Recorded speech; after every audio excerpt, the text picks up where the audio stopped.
అమ్మవారి యొక్క స్వరూపం మారేడు చెట్టు. అందుకని ఆ మారేడు చెట్టును తాకిన, మారేడు చెట్టును చూసిన, మారేడు మొదట్లో నీళ్లు పోసిన, ఆ మారేడు దగ్గర దీపారాధన చేసిన, మారేడు గంధాన్ని ధరించిన, మారేడు ఆకులు వేసినటువంటి నీటితో స్నానం చేసిన, లేక భగవంతుడికి అభిషేకం చేసిన అనంతమైనటువంటి పుణ్యం కలుగుతుంది, స్థిరమైనటువంటి ఐశ్వర్యం కలుగుతుంది. నాడు లక్ష్మీదేవి చేసినటువంటి పూజకి సంతసించి పరమేశ్వరుడు ఏ ప్రకారంగా అయితే సమస్తమైనటువంటి ఐశ్వర్యాలు కూడా లక్ష్మీని అధిష్టాన దేవతగా చేశాడో అదే ప్రకారంగా మనం కూడా ప్రతిరోజు కూడా అటువంటి లక్ష్మీ స్వరూపమైనటువంటి మారేడు దళాలను కనుక ఈశ్వరుడికి అర్పణ చేస్తూ వచ్చినట్లయితే సుఖ సంతోషాలతో వర్ధలడానికి కావలసినంత సమృద్ధికరమైనటువంటి ఐశ్వర్యాన్ని పొందడానికి ఆస్కారం ఏర్పడుతుంది. అటువంటి ఐశ్వర్యప్రదాయకమైనటువంటి మారేడు దళాలకు సంబంధించినటువంటి బిల్వాష్టకాన్ని శ్రవణం చేద్దాం, ధన్యులమవుదాం. త్రిదళం త్రిగుణాకారం త్రినేత్రం చ త్రియాయుధం త్రిజన్మ పాప సంహారం ఏకబిల్వం శివార్పణం త్రిశాఖైః బిల్వపత్రైశ్చ अच्छिद्रैः कोमलैः शुभैः तव पूजां करिष्यामि एकबिल्वं शिवार्पणम् कोटिकन्या महादानं तिलपर्वतकोटयः काञ्चनं शीलदानेन एकबिल्वं शिवार्पणम् काशीक्षेत्रनिवासं च कालभैरवदर्शनं प्रयागे माधवं दृष्ट्वा एकबिल्वं शिवार्पणम् इन्दुवारे व्रतं स्थित्वा निराहारो महेश्वर नक्तं हौष्यामि देवेश एकबिल्वं शिवार्पणम् रामलिङ्गप्रतिष्ठा च वैवाहिककृतं तथा तटाकादि च संतानम् एकबिल्वं शिवार्पणम् अखण्डबिल्वपत्रं च आयुतं शिवपूजनं कृतं नाम सहस्रेण एकबिल्वं शिवार्पणम् उमया सह देवेश नन्दिवाहनमेव च भस्मलेपन सर्वाङ्गम् एकबिल्वं शिवार्पणम् सालग्रामेषु विप्राणां तटाकं दशकूपयो यज्ञकोटिसहस्रश्च एकबिल्वं शिवार्पणम् दन्तिकोटिसहस्रेषु अश्वमेधशतक्रतौ कोटिकन्या महादानम् एकबिल्वं शिवार्पणम् बिल्वानां दर्शनं पुण्यं स्पर्शनं पापनाशनम् अघोरपापसंहारम् एकबिल्वं शिवार्पणम् सहस्रवेदपाठेषु ब्रह्मस्थापनमुच्यते अनेकव्रतकोटीनाम् एकबिल्वं शिवार्पणम् अन्नदानसहस्रेषु सहस्रोपनयनं तथा अनेकजन्मपापानि एकबिल्वं शिवार्पणम् बिल्वाष्टकमिदं पुण्यं यः पठेत् शिवसन्निधौ शिवलोकमवाप्नोति एकबिल्वं शिवार्पणम्. దుర్గా దుర్గా దుర్గా అని జపిస్తూ ఉంటే చాలట అదే ఒక మహామంత్రమై ఈ కలియుగంలో మనకు కలుగుతున్నటువంటి దాట సఖ్యం కావట్లేదు అనుకునేటువంటి కష్టాలన్నింటిలో నుంచి కూడా తరింపజేస్తుంది అని చెప్పని మనకి పద్మపురాణం తెలియజేస్తుంది. అంతేగాక దుర్గా నామ మహత్యాన్ని ఇంచుమించుగా ప్రతి పురాణం కూడా పొగుడుతూనే ఉంది. అటువంటి దుర్గా అమ్మవారికి సంబంధించినటువంటి కవచం ఏదైతే ఉందో దుర్గా కవచం, దాన్ని రోజు కూడా వదిలిపెట్టకుండా మనం పారాయణ చేస్తూ వచ్చినట్లయితే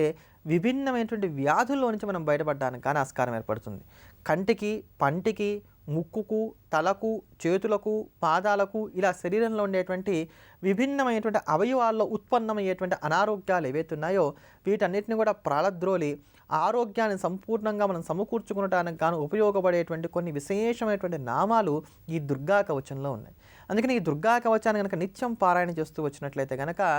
ఆరోగ్యపరంగా వచ్చేటువంటి దోషాల్లో నుంచి మనం బయటపడడానికి కానీ ఆస్కారం ఏర్పడుతుంది. అటువంటి నిరుపద్రవ స్థితిని కలగజేసేటువంటిది సంపూర్ణమైనటువంటి దేహ ఆరోగ్యాన్ని మనకు అనుగ్రహించేటువంటిదైన దుర్గా కవచాన్ని ఈ శ్రావణ మంగళవార శుభవేళ మనం శ్రవణం చేద్దాం, ధన్యులమవుదాం.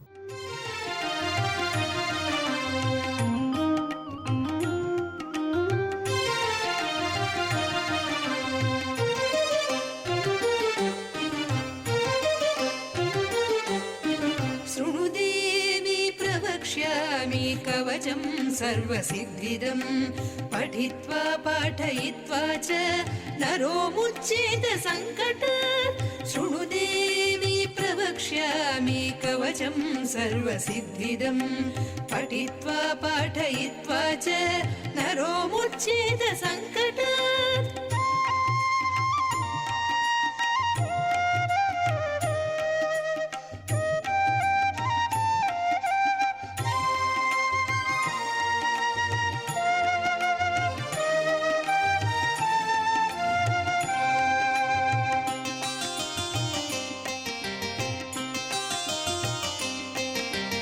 अज्ञात्वा कवचं देवी दुर्गा मन्त्रं च यो जपेत् नाप्नोति फलं तस्य परं च नरकं व्रजेत् अज्ञात्वा कवचं देवी दुर्गा मन्त्रं च यो जपेत् नाप्नोति फलं तस्य परं च नरकं व्रजेत्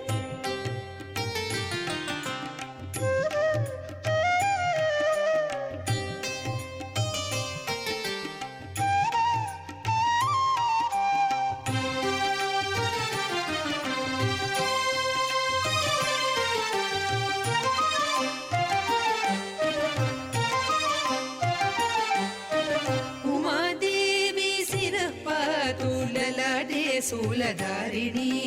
चक्षुषी खेचरी पातु कर्णौ चत्वरवासिनी उमादेवी शिरः पातु ललाटे शूलधारिणी चक्षुषी खेचरी पातु कर्णौ चत्वरवासिनी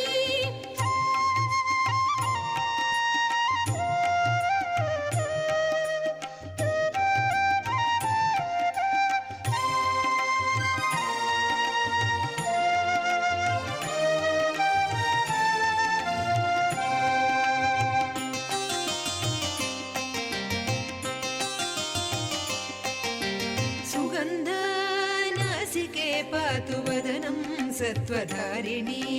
जिह्वां च चण्डिका देवी ग्रीवां सौभद्रिका तथा सुगन्धानासिके पातु वदनं सत्त्वधारिणी जिह्वां च चण्डिका देवी ग्रीवां सौभद्रिका तथा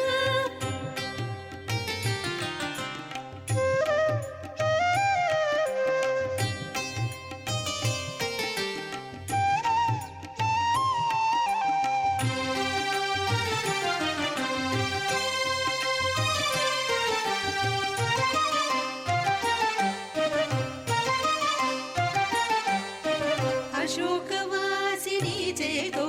द्वौ बाहु वज्रधारिणि हृदयं ललिता देवी उदरं सिंहवाहिनी अशोकवासिनी चेतो द्वौ बाहु वज्रधारिणि हृदयं ललिता देवी उदरं सिंहवाहिनी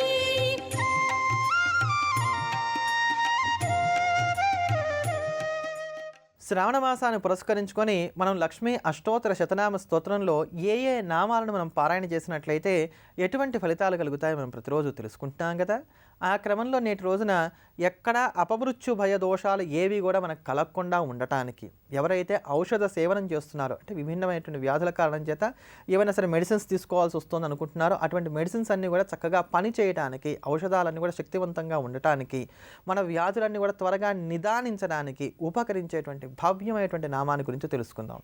అసలు లక్ష్మీ అష్టోత్తరం అనేది చాలా విశేషమైనటువంటిది. ఇందులో ప్రతి నామం కూడా మన నిత్య జీవన విధానంలో మనం ఎదుర్కొనేటువంటి సమస్తమైనటువంటి సమస్యలకి పరిష్కారంగా ఉపకరించడానికి గాను ఉండేటువంటి నామాల సరళే ఇందులో ఉండేటువంటి అష్టోత్తర శతనామ స్తోత్రం అంతా కూడా. అందులో ఈ అష్టోత్తర శతనామ స్తోత్రంలో ఉన్నటువంటి 35వ నామం అయినటువంటి ఓం అమృతాయే నమః